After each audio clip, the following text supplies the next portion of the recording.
Hello and welcome. My name is Dex, my pronouns are he, they, and I am the chaotic Norse practitioner.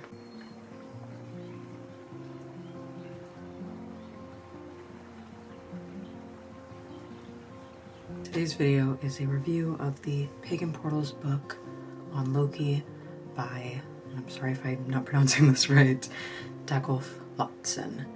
So, let's just get right into it. Obviously, this is the Pagan Portals book, so it is written as kind of an overview on Loki. However, it isn't just an overview of Loki.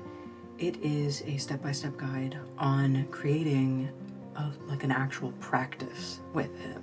Compared to other books that I have read, this really reads as like almost like a love letter to Loki.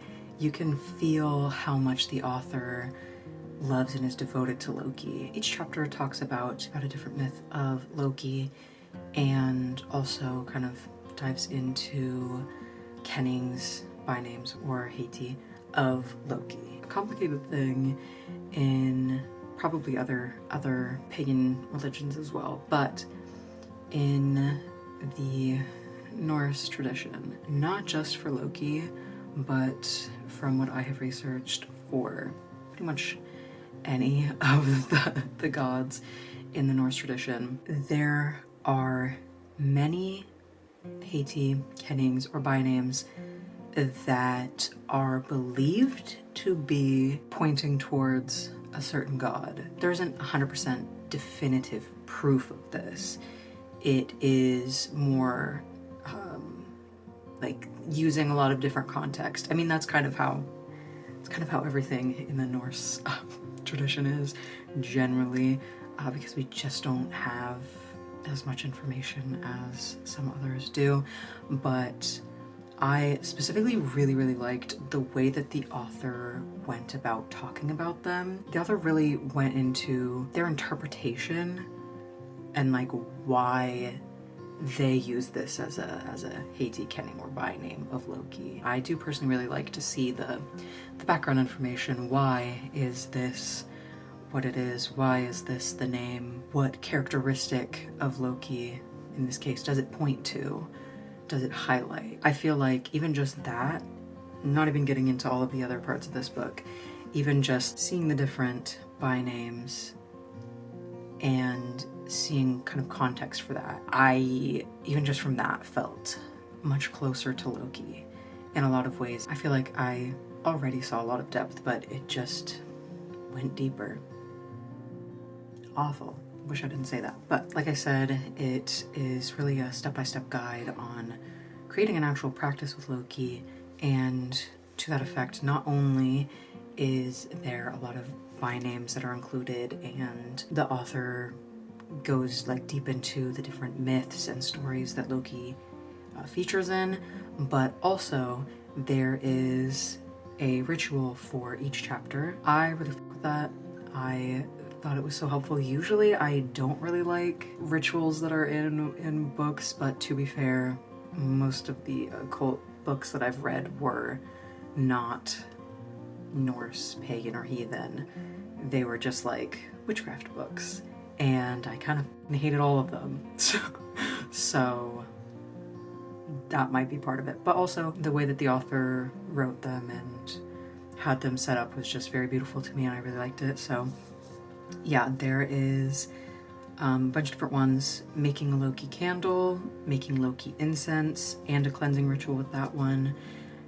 Making a creative Logothor amulet, a snapped-in stone cult image statue thing of Loki, prayer beads, a Lokabrenna ritual, demon work ritual, making a bloat bowl, Loki oil, a ritual bloat, and a Lokian dedication ritual. There are also numerous prayers and blessings written throughout that, again, I mean, they're just written beautifully, and usually I would just write my own, but I actually do plan on using quite a few of the ones here because they like actually really speak to me, and they're just so beautifully written. Like I said, there are also an absolutely insane amount of heiti for Loki in this book as well. I am a big fan of that. I had previously had a bit of a hard time finding ones that kind of connected with me and felt right.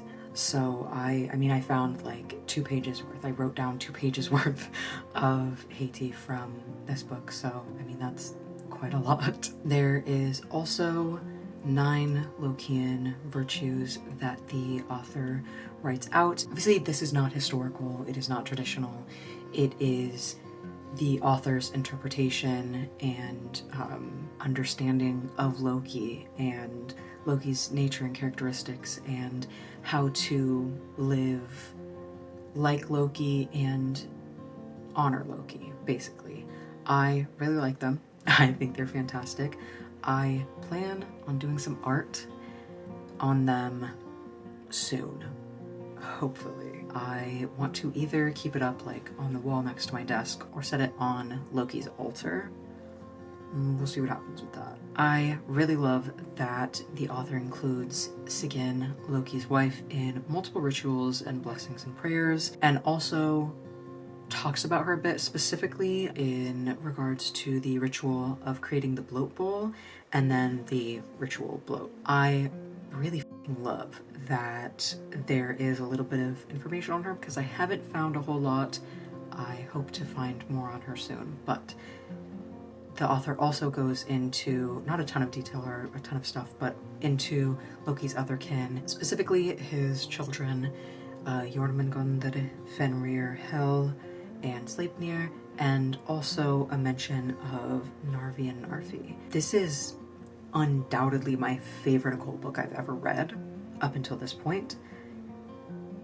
It was so good. It was so good. I legitimately had a hard time putting it down.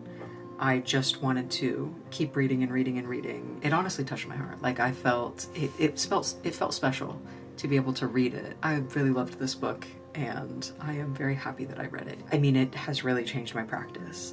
At this point, like, I had already been realizing more and more because of some conversation with other Lokians that my practice was like very casual, more casual than I realized, and I really wasn't putting in the effort or the time or the devotion that I wanted to.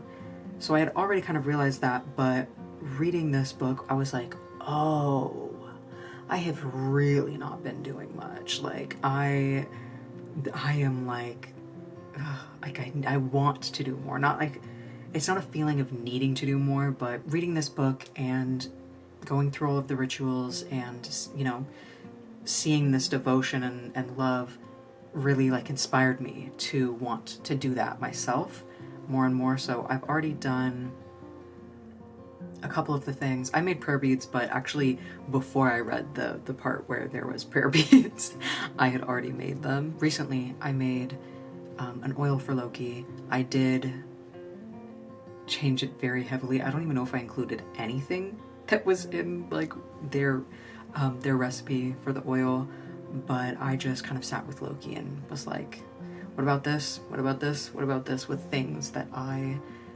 associate with Loki or thought that they would like in it, and I just got those, you know, psychic hits of what Loki wanted in the oil, and then I did that, and now it's brewing back there. So that is my review of this book.